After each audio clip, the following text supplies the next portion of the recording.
Good evening. Good evening. I want to thank you for being so humble and nice, considerate to come out here and listen to what I have to say. But what I have to say is mine. It was never mine. It's ours. I never believed that I would find myself in front of an audience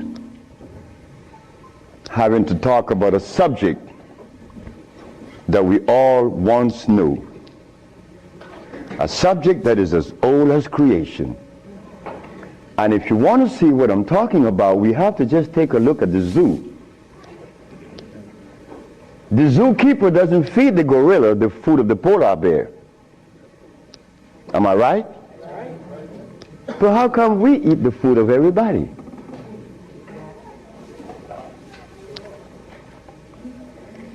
We'll begin this lecture by letting you know, first of all, I'm your brother. No more, no less than you. I can't be smarter than you. That's impossible. We have the same amount of brain cells. So how was I privileged to be navigated to this information? I don't know.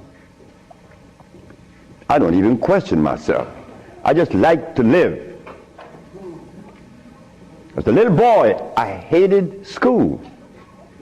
That is the truth. I didn't go to school. I didn't like school. I didn't like to comb my hair. I didn't like a whole lot of things. I didn't like money. I was 12 years of age. I was Seventh-day Adventist. Corby Brown. We left that afternoon from the church. It was the 13th Sabbath. I said, Kirby, how did you like the lecture? I didn't. I said, why you didn't, Kirby? Because they talk about Solomon. I want money. I said, Kirby, but when you have wisdom, you have everything. Well, I don't know what wisdom is now, nor then. But I knew that money was not my pursuit. Kirby said, I want money. We were 12 years of age, 1945. I'm 72 years of age now. In 1994, a young man by the name of Tom Flowers came to me and said, guess who is coming tomorrow? I said, who? Kirby Brown. I said, well, if I remember correctly, Kirby said when we were 12 that he wanted money. I hope he made millions of dollars. I don't have any millions. I don't even have $1,000. Which I don't. But that's okay. I lived. I found that avenue, or it was shown to me how to live. Not to read books. Because everybody reads books. But yet, society is deteriorating more every day. Everybody reads books. The brother called the other day on the radio and said that he asked about corn, right? Corn? He read books. He said that the text, the Kemetic text showed him that corn is good. Well, he better examine his text because corn was made by man. But anyway, Kirby said he wanted money. That was a Thursday. Tom Flowers said, Kirby is coming tomorrow. So I said, well, if Kirby didn't make his millions, I'm going to remind him that we are alive. We are alive. Kirby didn't arrive.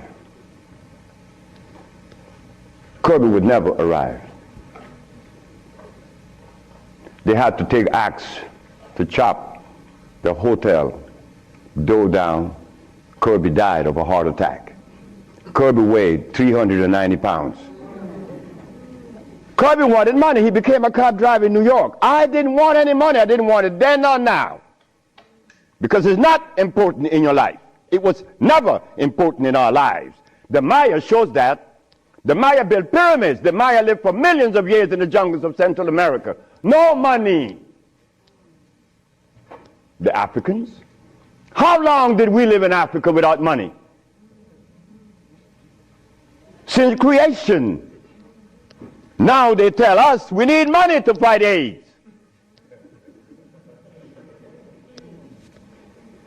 Brothers and sisters, we are at a deficit, a tremendous deficit, a deficit that if we do not pay attention, I'm glad I did. I'm glad I did, because I remained that obedient boy that just lost his mama 4 days ago.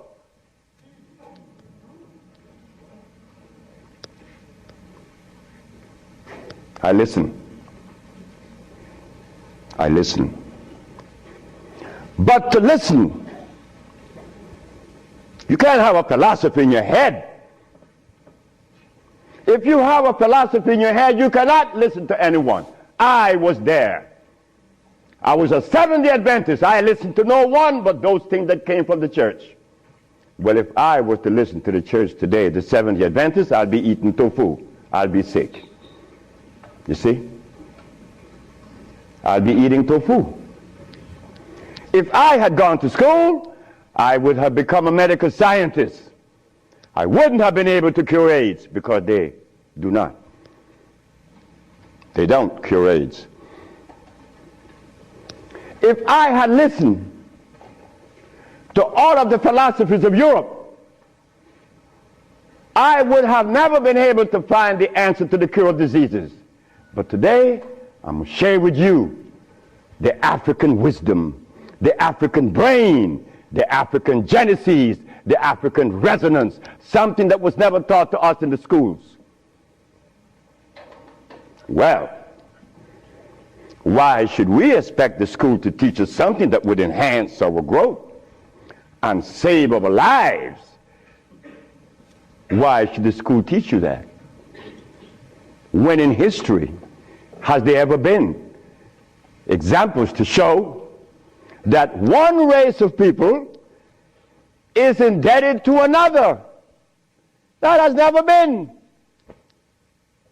Then you tell me that the white man is a bigot. The white man was never a bigot. He was never a discriminator. The white man is a person that obeys the first law of nature. Self-preservation is the first law of nature. So the white man, whenever he proceeds to preserve his race, and we sit back and say he's a bigot, it's only because we have lost it and we don't even know how to get ourselves out of this mess. I'm one of them. I'm you standing here. But one day, it was to be that your brother would be shown something that would change the profile of things. I left my country, where I was born then. In 1953 to New Orleans, I became a merchant seaman. I was 20 years of age. As a merchant seaman, I became an engineer 5 years later. I'm a steam engineer. Don't ask me how I did that, because that's going to baffle you, because I've never been to school, and I don't read books. I don't read books now, nobody's book. I'm not even going to read my own.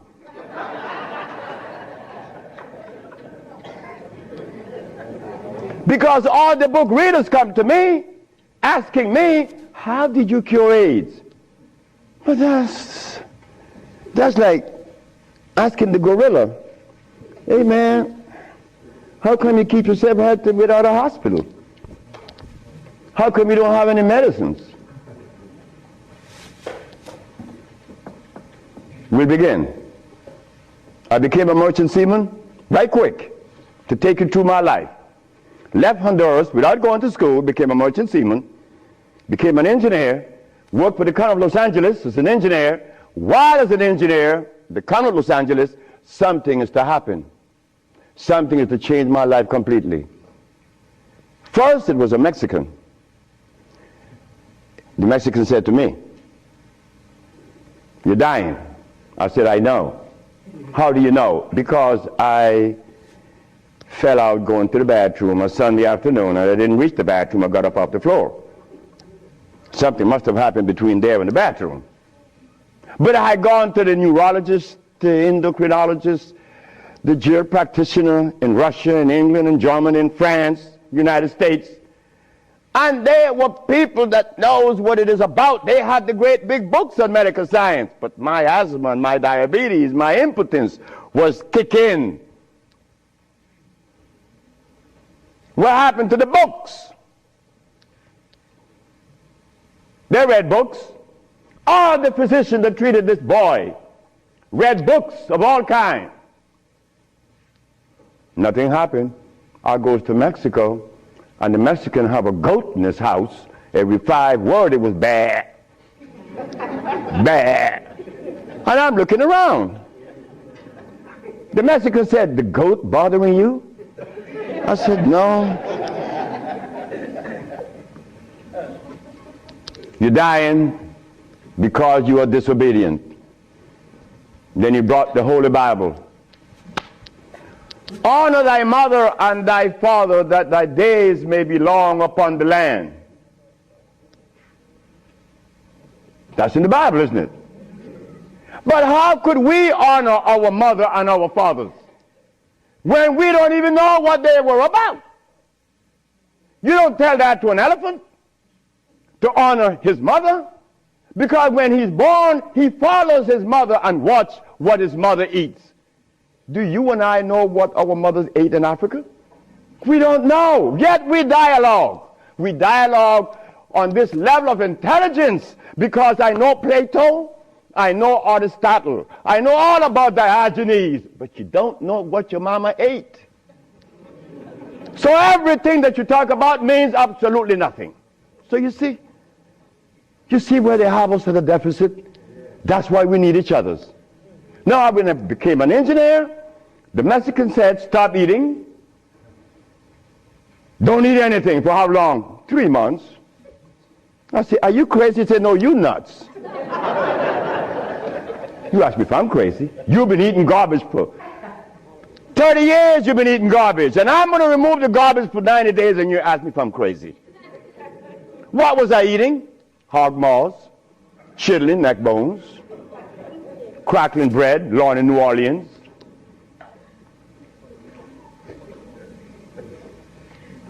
Eggs, because the grown-ups told me when my penis wasn't getting hard, eat eggs, drink raw eggs. And I did, by the dozens. And nothing happened. The Mexican said, "Don't worry about it, don't eat." 90 days later, I was no longer impotent, no longer diabetic, no longer asthmatic, no longer with glasses on my eyes, and this stomach hair was 42.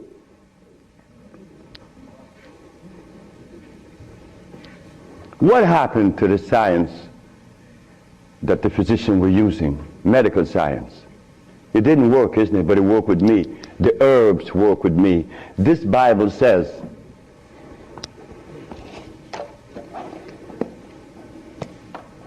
in the book of Revelation, it says 22 verse, and the first chapter, it talks about the herbs for medicine. Am I right?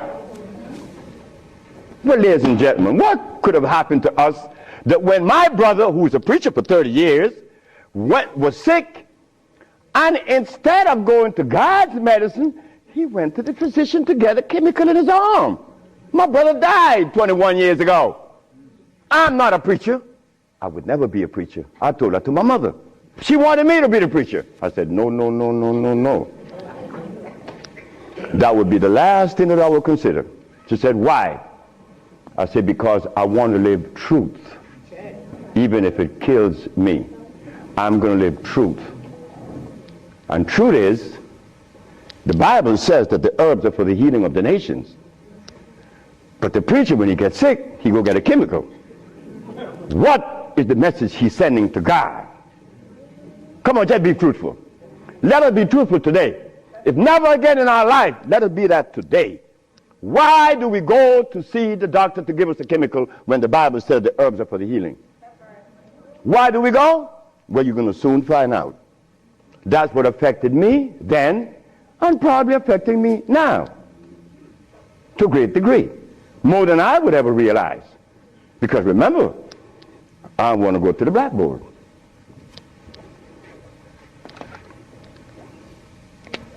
Roughly speaking, Africa. Way overhead we put America.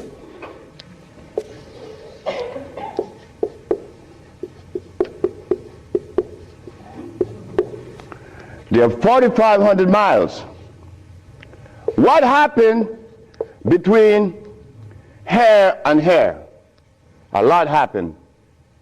You see, when we were here, without the mathematics, without the ABC, without the sciences, when we were here, we had something to our advantage that we no longer have here. We are blind here. Here we weren't. We were seeing. Why? Because God provided us with everything we needed here. And none of it was comfrey or rice and beans. There were no tofu. There were no soy there. There were no cows. And there were no hogs, no chicken. There were no flour. Those things didn't come from Africa. You see rice and beans and flour and cheese and meat and the starch that you eat, they all came from right here, from a laboratory.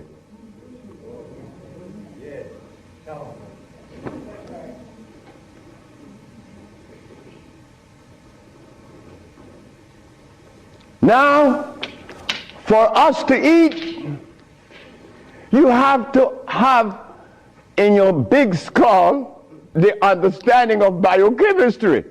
But when we were here, we didn't have to know anything about biochemistry. Why? Because God doesn't make poisons. You see, God doesn't make carrots. Well, let me put it here. Stop the garbage. Anytime someone tells you that tofu is good for you, that someone that just gave that information to you has one eye open. But he's confident that when he tells you to eat carrots and you drink it, you have both closed. So a one-eyed man is king where everybody's blind. But the one that recommends the tofu is only half seeing. He's blind. He got one eye open only. But he doesn't know it. Example. Before we get into the real lecture, pull this out. This is how people take privileges on us. They don't care about us. They bring us information that, oh God, that's why the rest of the world laugh at us. Because they know that we have both eyes closed. Here it is. Moringa. Moringa has 23 times the iron in spinach. Spinach has iron? No, because spinach, let me take my time because there's a whole lot of information. I don't want to jog it up. Anything that has a pH of 7 plus is alkali. Anything that has less, 5, 4, 3, 2, 1 is acid.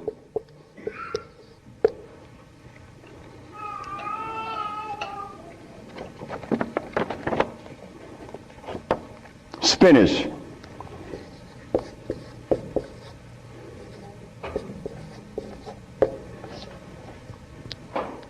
Acid.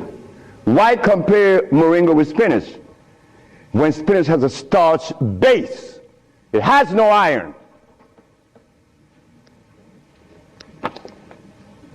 7 times the calcium in milk. Milk has calcium. Well, I stopped drinking milk 42 years ago, and I could fall on my knees.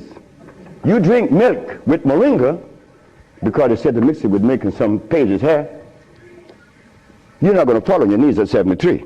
You're going to leave your knees down there.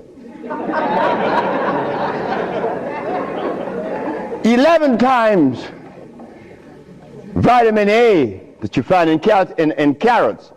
Carrots has vitamin A. Carrots belongs on the acid side of life.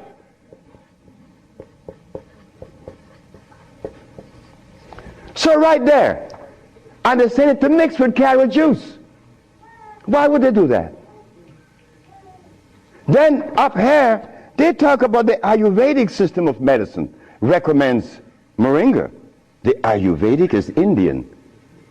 The Ayurvedic system of medicine recommends cow milk. The Ayurvedic system of medicine has never cured any disease, nor moringa, nor any other system in the world. You know what this is like? When Steven Seagal tells me to come to his house because he had a headache for 5 years. Well, I knew why the headache was in his head. It was removed in less than 10 minutes.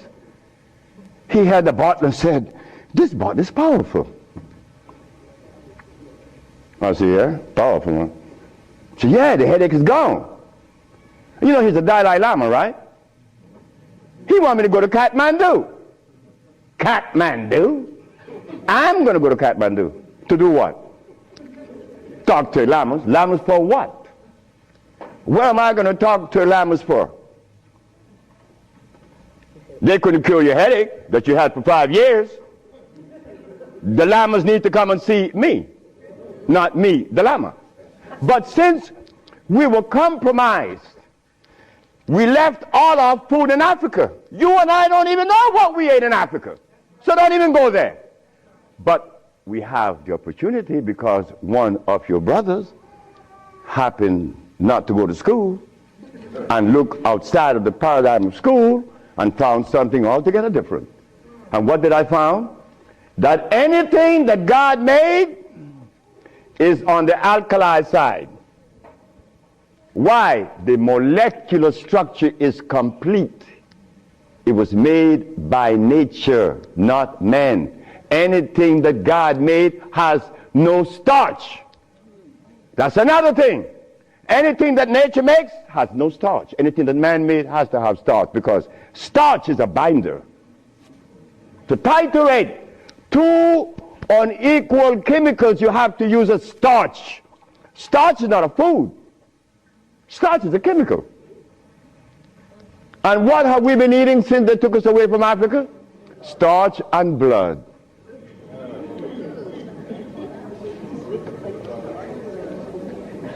Starch and blood.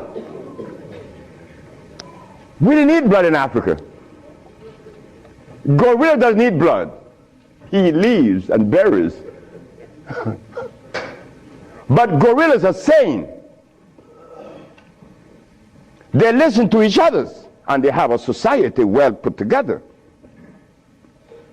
Well, SEBI, when he became the engineer, and he found out that the pH value of things had a lot to do with healing and the properties that's to be used, I was happy.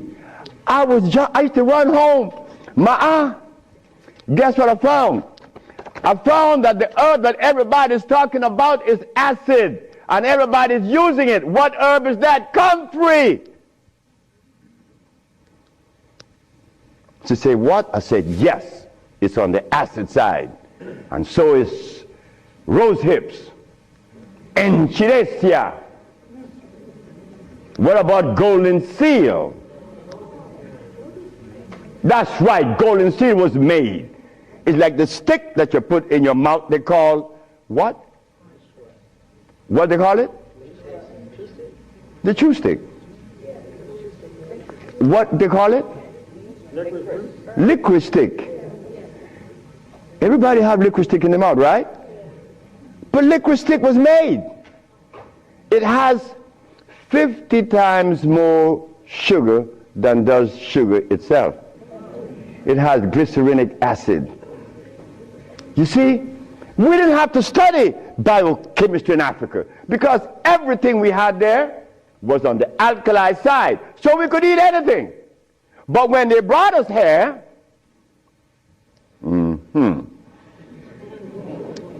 put some clothes on now. And after they put the clothes on you, come here, boy. You got to get in front of this classroom. You have to learn this ABC stuff. But hold it now. Gorillas doesn't take their cubs to be trained by polar bears. Gorillas train her own cubs. The gorilla way. But no. You and I, our parents couldn't do better. They had to take us to the school because they wanted to save us, protect us, because that's mother. Mother doesn't want child to suffer. So mother was shown that if child didn't go to school, they'd be illiterate, and the society is made up where you must go to school if you want to buy a Mercedes. But in our society, school, what you mean by school? We don't have such animal. We build things. And those who've been to school can't even build the pyramids today. Not in Honduras, not to mention the pyramids in Mexico. They're 4 times the size of the pyramids in Egypt. Oh yes. I know Ben joking and didn't talk about that. But that's okay. Because he need help like I need help. We all need help.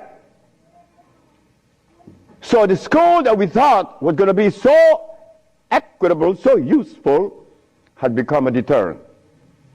Because those that have been to school doesn't cure anything. How did I learn and I didn't go to school? Easy. We baby-aged kids, we don't die. Right? We do it. I'm not wiser than you. I may be more mischievous than you. I know that because I do some mischievousness that you would not believe. But anyway, as an engineer, I went to work one night and I began to test herbs. And I begin to see that all the herbs that you guys are using are acid, every single last one of them, except for burdock, yellowdock. They're natural herbs. And the other one, which is the red clover, that's a natural herb. They're alkali. They're very good. So I begin by compounding herbs from all over the world. And lo and behold, a blind man was killed named Mr. Fredericks. Then the Japanese, Fred Takashita's wife, was killed of endometriosis. She had a baby. She was never supposed to have a baby. It's a white lady from Utah. My boss brought his daughter and his brother with ulcers. They were killed. The boss came to me one afternoon and said, "So you're going to leave me?" I said, "Yep." He said, "You're going to leave me? On your resume, you said that you didn't go to school. And the only reason why I hired you is that I was curious to find out how could a man have an engineer license, never been to school. I wanted you to fail. But instead, you did something that is extraordinary. Are all black people like you?" I say, "Brett Howell," his name is Brett Howell. "Are all black people like me?" I say, "I'm the dumbest." "Yes, they're all like me and more powerful than me." "Well, how come they're not doing what you're doing? You killed the blind man. You killed my daughter of ulcers. Could they do that?" I said, "They could do it better than me. But why aren't they doing it? Because they're afraid of you. I'm not afraid of God. I'm not afraid of the devil. I'm not afraid of anything, especially you. Because I don't live in fear." So I say, "Brett Howell, the black man of America is afraid of you white people because you guys made him afraid of you. And you should not feel good about that. It's not about me hating white people, loving black or hating black. It's about understanding. Nobody's going to help us but us. Nobody in this world, whether white, black, Chinese, or Arab, could help us it's impossible for them to help us. Why? Because they don't know us. They don't have our genetic predisposition. Look, as a Christian, I used to eat pork. Of course I eat pork, and I love it. But as a Muslim, I eat lamb, which is 10 times worse than pork.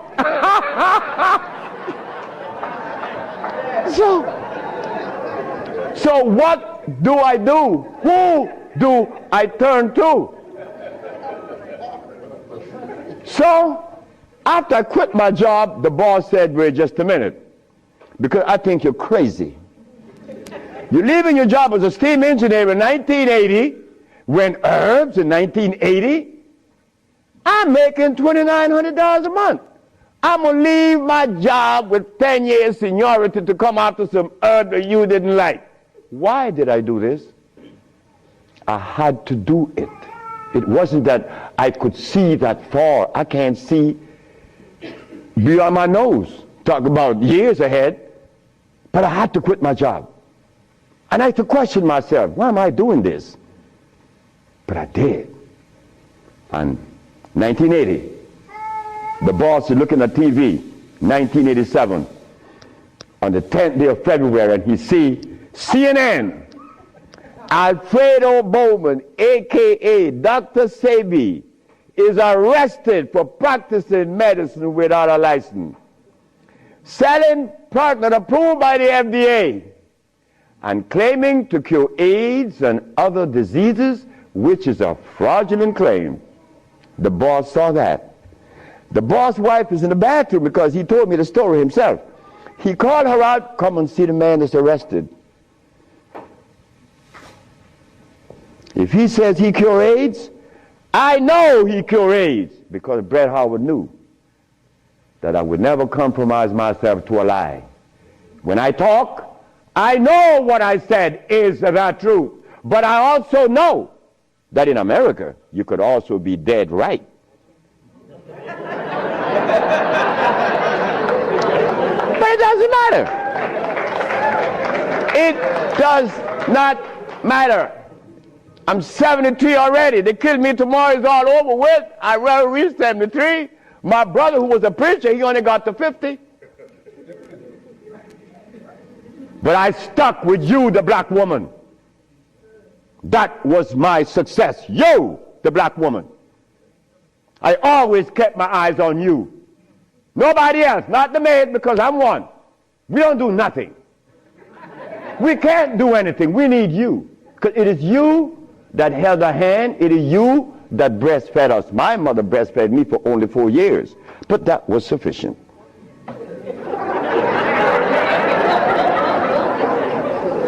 In 1962, two statements was made in a barbershop. 1640 Claiborne Avenue, New Orleans, Louisiana. Timothy Barbershop. Tim Barbershop. Ernest Moriel walked in there when he was a lawyer. And every time Ernest came in the barbershop, we used to jump on Moriel. I mean, we used to kick him around the place. Moriel said, you see you niggas? One day, I'm going to become mayor. And I'm going to remember you, Alfredo. That's me. The big mouth. I'm going to have you in jail. Ernest became the mayor of New Orleans. I was in Los Angeles, and the most hurting thing in my life was when I heard that Moriel had passed with asthma, a disease that I used to suffer with, that I was cured of in Mexico, and that I have addressed so many times. Moriel died. Ernest Moriel. Then another statement was made by me in that same barbershop. I said that I would give the black woman a gift. Brother said, Logan said, Sapphire? I said, yes, Sapphire, your mama. I said, she was the first, you came out of her. She held your hand. She teach you everything about the basic things of life, and then she cut you loose. Now she worth nothing. She's Sapphire. I'm going to give her a gift. 1962, that statement was made. But 1962, I was sick. I had asthma, I had diabetes, I was impotent, I had everything under the sun. But in 1964, I was cured, and years went by. Then I found out this is the gift to the black woman. The healing that I found is in your hands now, black woman. Yes, it's in your hands. So in 1987, I was arrested. And while I was in jail, I was the happiest man in the world. Because when I was 40 years of age, I was going to work, and I passed by Miss Louise Wright's house on my right, and I made a statement: I'm going to help humanity. And here it is. 1987 is the showdown. I was arrested. All of the people in New York that were healers, I don't need to call their name. They said, yeah. They got the big mouth. They were angry at me because I put an ad in the Village Voice and the Amsterdam News and the New York Post. AIDS has been cured by the USHA Research Institute. And we specialize in cures for leukemia, sickle cell, impotent, blindness, cancer, and others. Well, after all, I did it. Shouldn't I advertise it? You should be glad your brother's doing that.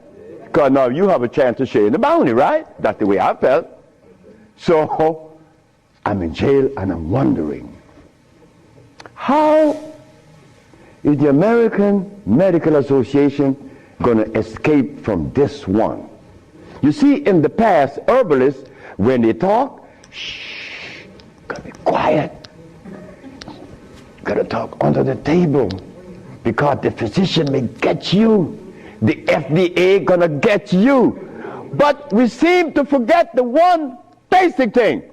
When they remove us from Africa, did they bring our food with us? Did they? Well, how could the FDA have such kind of power over us now? Come on now, just wake up to it. So I stood in jail thinking, how am I going to do this one? This is going to be a heavy number, but it's nice because I wanted this moment. I wasn't going to back down. What you mean, back down? I'm representing some black woman. I never had a father. I never had a man in my confines to tell me something. No, I never had a stepdaddy. I had a woman. And then another woman, my grandmother. My great-great-grandmother lived to 124. Her name was Elizabeth. And she lived 70 years without a man. My great-grandmother lived 112. She lived 68 years without a man. My grandmother died at 100. And she lived 50 years without a man. My mother died 5 days ago. And she racked up 40. My mother died while I was coming to see you. I didn't turn back. You know why? The relationship with me and my mother was one of love. And she would have never wanted me to be there. My brother told my mother when I was about 10 years ago, he told her, yeah, you didn't like me. You didn't give me any love. You didn't give Fred any love either. That's me. So my mother said, what you say? You gave all your love to the pastor, not to Fred and me. My mother said, like, Fred, are you in on that? I said, ma'am, this boy was talking garbage. See, he told me he's serious. I'm never serious. I don't know what it is to be serious. I hear men talk about seriousness. Well, I don't know what you do with that. But my mama said, raise your hand up and open your fingers. Which finger would you elect to take off of your hand? I said, none. She said, thank you. My mother turned to my brother and said, you said that I didn't give Fred any love. Fred, you wanted my love? I said, nope. Didn't want it. I didn't need it. Because my mother knew if my mother ever interfered in my life, I would have been upset. I was in the streets by the river all the time. My mother all mother knows the child that need her love, her attention. But she love all. But she knows the one that need the attention. I didn't want my mother attention. And she knew it. But my brother said that she didn't give him any. But the boy went to the 3rd grade. He owns a fishing fleet, he owns an ice factory, and he owns a fleet of planes. And he said that his mother didn't give him love. You see how we could easily make mistakes? Okay. Mother is mother and will always be mothers. The greatest gender on the planet. So while I'm going to court now, and I'm standing, the judge said, get the man out of jail, and I went to his chambers. Judge Shorter said, young man, you mind if I ask you a question? I said, no, sir. Why did you advertise that you cure AIDS? Well, sir, my mother's alive, Africa exists, and my face, and I would never offend any of the three. That's why I advertise that I cure AIDS. He turned to the woman at the desk and said to her, ask her, did you investigate this man before you arrest him? She said, no. Her name was Phyllis Spade from the Attorney General office in New York. She said, no. You didn't investigate this man before you arrest him? This man, the response he gave me, he cured AIDS. But AIDS is the easiest thing to cure. People think that AIDS is difficult. To me, everything is easy, and to you it should be too. And I'm going to show you why it's so easy. So the judge said, well, you out in bail, and that was February the 12th, I got out of the 13th, but the case doesn't begin until 88. September, I have a year and 8 months. Why the judge gave me so much time, I would never understand. So I waited, trial date. This is where the showdown with black and white. Not better or worse. We are not better than any white man or Chinese, no. We just happen to be different. That difference has never been treated by any religion or philosophy. There is a difference that needs to be understood. So while I went into court, the judge said, well, Dr. SEBI, will you please begin? Where do I begin? Begin where you say you cure AIDS and the physician say there's no cure. The physicians are 100% right. There is no cure for AIDS or any other disease. The judge said, just a minute. There's a contradiction here. The newspaper says that you cure AIDS. Then you agreeing with the physicians. That's a contradiction. No, it's not. When you limit it, it is. But when you leave out the box, it isn't. She said, help me. She said, of course. The physician take the position that there is no cure for AIDS or any other disease, and the physician are 100% right, according to their philosophy and their perspective. Their medicine didn't show them a cure. So how could they say that there is a cure? But the perspective that prepared me, there is cure for AIDS and every other disease. Oh my God, when I said that, the physician jumped up. Your Honor, Dr. Victor Herbert said, Your Honor, what other perspective could there be? After all, you know, this patent on us, the FDA has a patent on us. You cannot talk. The FDA talk, you shut up. Oh yeah? Well, I'm gonna find out. So, the judge said, what perspective is yours? Dr. Victor Herbert, Dr. Bonanno, and Dr. Christopher said, how could there be another? I said, there is another, Your Honor. And what is the other? The African bioelectric cell food. I've never heard of such a thing. That's what the physician said. He had never heard of the African bioelectric cell food. I said, of course. But we have to remind the good physician that he have not heard of a whole lot of other things. But that doesn't deny the existence of the African biomineral electric cell food. What is it? The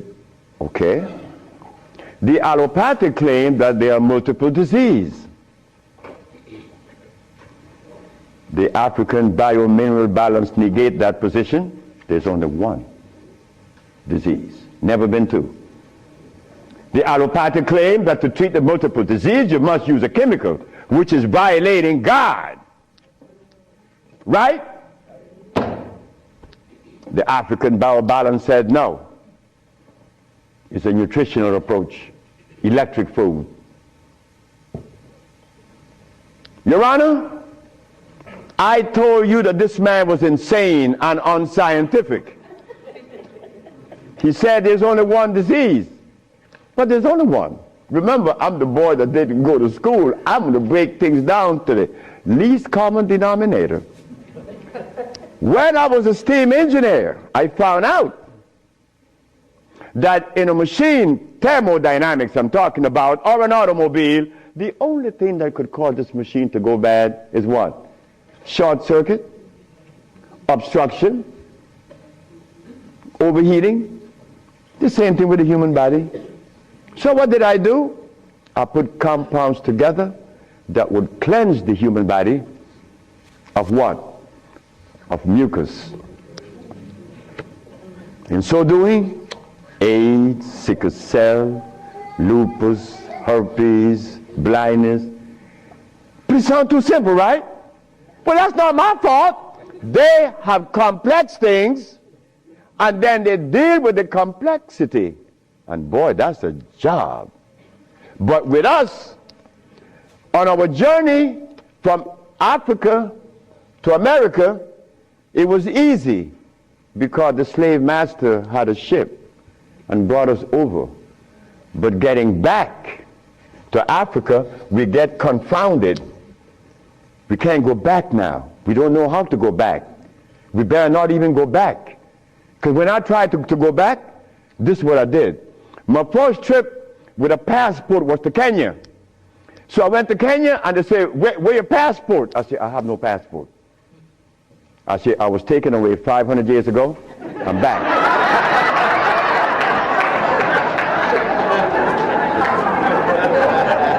When I left, I didn't have any passport.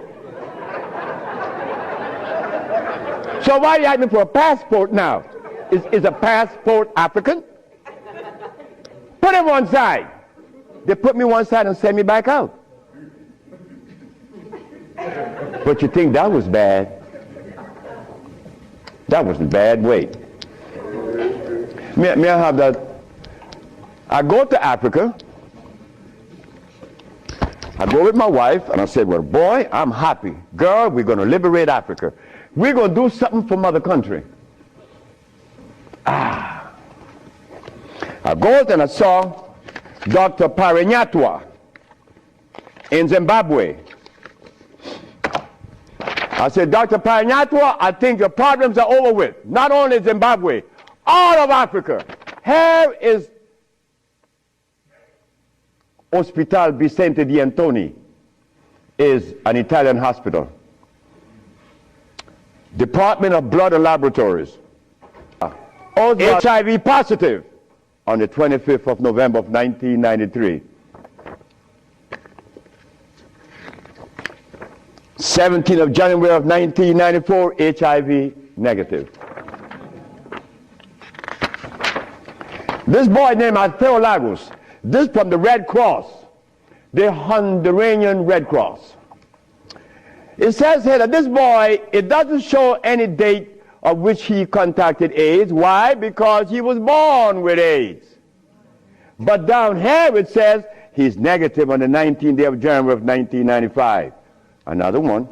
This one caused a laboratory to call for me. I thought it was funny. This is the next one, the other one.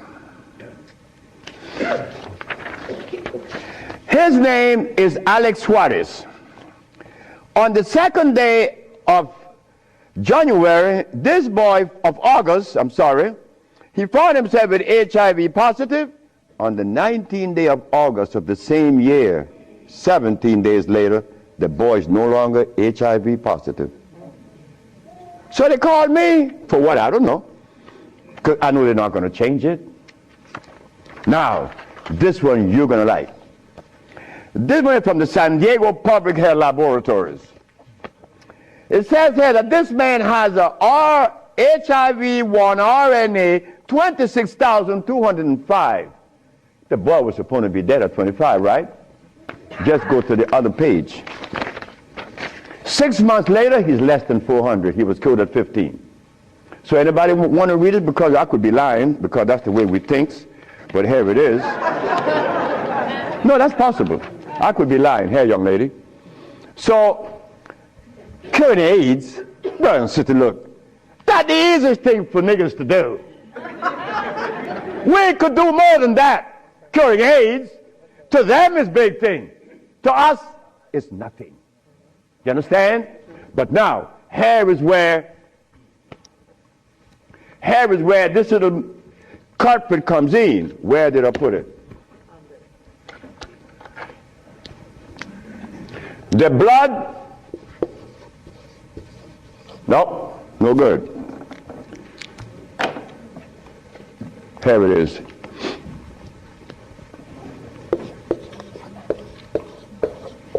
Blood and starch.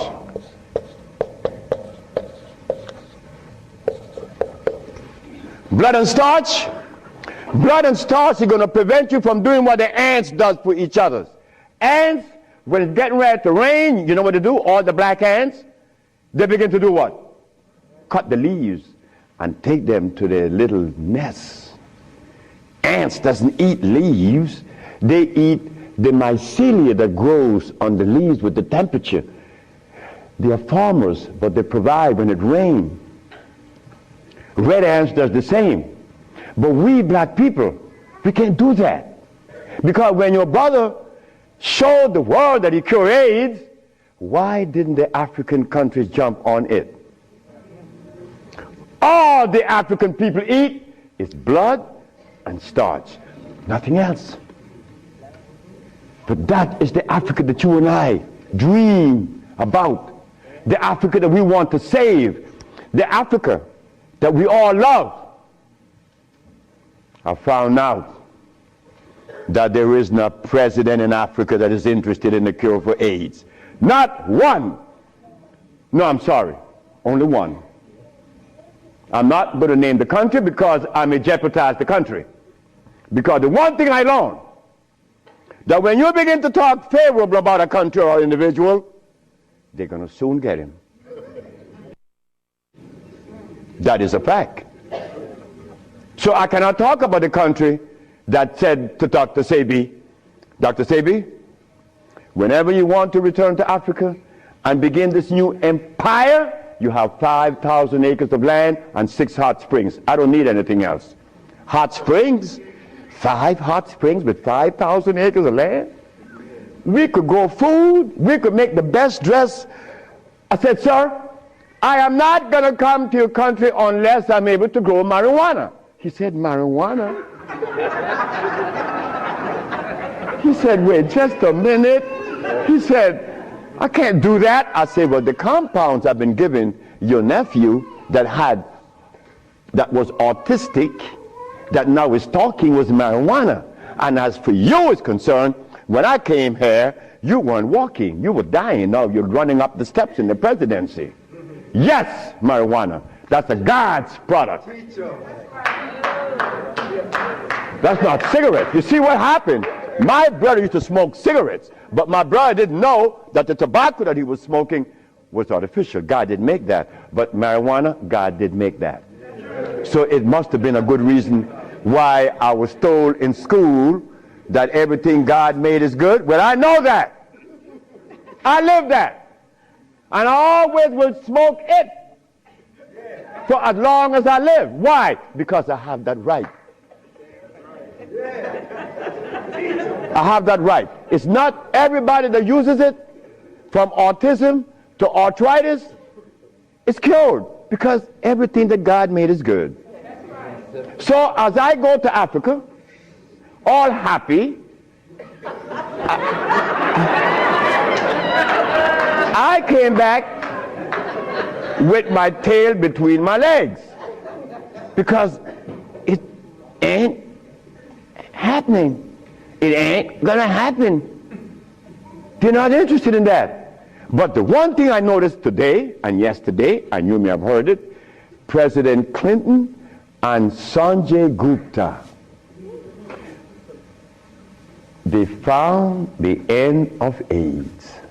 How could they find the end of AIDS when they have not found the end of diabetes, the end for sickle cell, the end for any disease? But they're going to tell us that they're going to bypass these lesser diseases and jump on the major one, and they got the cure for it.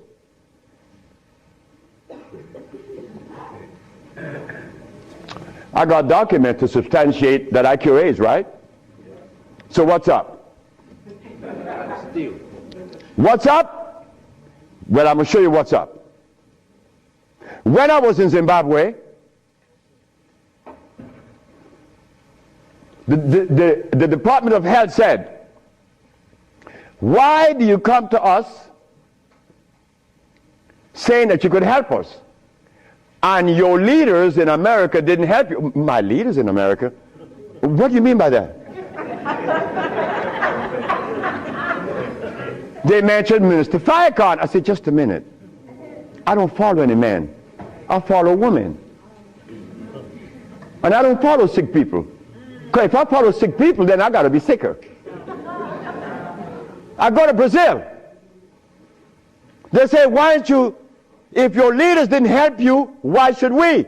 I say, my leaders, again, they brought these leaders in front of me. And they mentioned something like Al Sharpton and Jesse Jackson. I say, oh God. I say, why you all ask me about these people? I never knew of Jesse Jackson or Al Sharpton or Oprah Winfrey promoting something that is equitable and good for the black community. That's never been. What they could do is march. That I know. But why do you ask me about it? I'm asking you, why can't you incorporate this in your repertoire? You said me, I have no leaders. My leader is my mama. The biggest testicles on anybody I've ever seen, they was on my mama. So don't ask me about leaders. I don't follow leaders. I never was part of that thinking. I don't need anyone to lead me someplace. So now I'm asking you, what do we do now? I cure AIDS. Are you going to call Oprah? You don't need to. She could advertise 1 million pieces, broken pieces, right? But that's fine. But she cannot advertise the cure for humanity. But there's one little dude that got himself in trouble. And he was totally unaware of what was going to happen. This little dude, I'm home with my wife, enjoying myself, a Sunday afternoon, looking at TV, somebody threw a rock on my window. It's Randy Jackson. What did you want? My brother want to see you. Your brother? Michael? Okay. I went. Well, he's sick as hell. Well, I treated him, and he got cured. He saw it, and he was encouraged to take me to the Rayburn building on Capitol Hill. Oh my God. This is going to really confound you. Michael Jackson took me to the Rayburn building on Capitol Hill on the 31st day of March. April. No, of March. March. It was March. 31st day of March of 2004. I said, why are you taking me there? Because you cure AIDS. I said, but what makes you think that they are interested in that? What makes you think that the world is interested? I don't care if it's any country in the world, they are not interested. Especially Africa. They were never interested. AIDS isn't killing Africa. Hepatitis C is killing Africa. All of West Africa is red line for hepatitis C. What you talking about? But they're Muslims. So they have to eat the Muslim food, which is goats and lamb.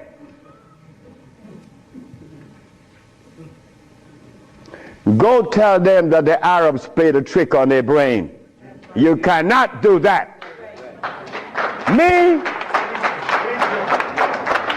I remain the son of the jungle woman. The jungle woman that didn't have any clothes on. Yeah, I am her son. I stuck with her and she liberated me. You have to hear this. One morning, I woke up and I heard the music that was playing. You know how you turn your radio on and you're sleeping, but the music on the radio would influence you, and you dream that you're seeing the artist that's playing, right? You have had that happen to you. This morning, I'm listening to John Coltrane. 4 o'clock in the morning on channel 850 on the TV. I'm sleeping and I'm hearing John Coltrane playing Interstellar Space. But then something was happening while this music was playing. I was looking at a black woman doing this from behind a tree. I woke up and I didn't know how to interpret that dream. But then I was leaving that morning for Los Angeles. As I got to the airport, the governor was there. The governor said, "That's him. That's the man that cured Ancestor of leukemia. That's the man I'm talking about." The governor had a lot of people around him. So I went. I was leaving for Los Angeles. He was leaving for the capital. He didn't know that we were going to meet that morning. So they was talking to me and asking me questions. Finally, 2 men that were standing away from me, they were white men from the United States. They came up to me and said, "Well, we have heard of your miracle cures." I said, "Sir, I don't even know what a miracle is, especially perform one. I just happen to cure leukemia. That's not a miracle. To you it may be. Because your school of thought have you to believe that curing these diseases is one great big feat. No, it's simple common sense. I'm an African. Now this is where the naked woman is going to come out. They said to me, "We have heard of your miracle cures, but have you been saved?" You see? Right there, I consider that an imposition. Why do you take the liberty to believe that I'm one of those that have accepted your philosophy that I have to be saved? I say, from what? The man politely answered and said, "From your sins, of course." I said, "Wait just a minute." I said, "You know, man, while you guys were standing over there, I said," and I looked at you both and I said, "Two very intelligent young men. But now I have to question that." He said, "Why?" I said, "Well, because the color of my skin should have prevented you from asking me that question, have I been saved?" He said, "What does the color of your skin have to do with anything?" I say, "It has to do with everything. I am the son of a woman that was taken away from the forests of Africa. She, to begin with, she didn't have any clothes on. But she didn't have any alcohol. And she didn't have any prostitution. And she didn't have any supermarkets. And she didn't have a hospital. And she didn't need anything that God didn't make. And she didn't have any money. So all these things constitute sin. So my mother in the jungles was sinless. How did I become sinful?" You cut it out. You stop that. We have to begin to change our diet, because this diet here of blood and starch is all we eat. That is all we eat. And then with this diet of blood and starch, which confounds their hormonal structure, we have the nerve to tell each other's, "Brother, you were wrong. I'm wrong. I mean, where did you get that from? I'm wrong. You've been eating blood and starch, and you're going to tell me I'm wrong. No. We got to stop it. Because the blood and starch is why I couldn't penetrate Africa. So, you forgot, right? I'm in the Rayborn building. Who is present? Sheila Jackson Lee from Texas, right? John Conyers, Illinois. Or Detroit? Jesse Jackson Jr. from the House of Appropriation. Our most beloved President Bush. No, we have to give him credit. And no African government ever given me the privilege to practice herbology. Bush did. Bush appropriated $5 billion to fight AIDS in Africa, right? And the African government didn't appropriate one dime. They didn't want their brother to do it for free. So Bush stands out way above there. Bush gave $5 billion, and Jesse Jackson Jr. is there. So when I go to the podium and I say, fellas, y'all don't have to look for the cure of AIDS anymore. Here it is. Jesse Jackson Jr. did this.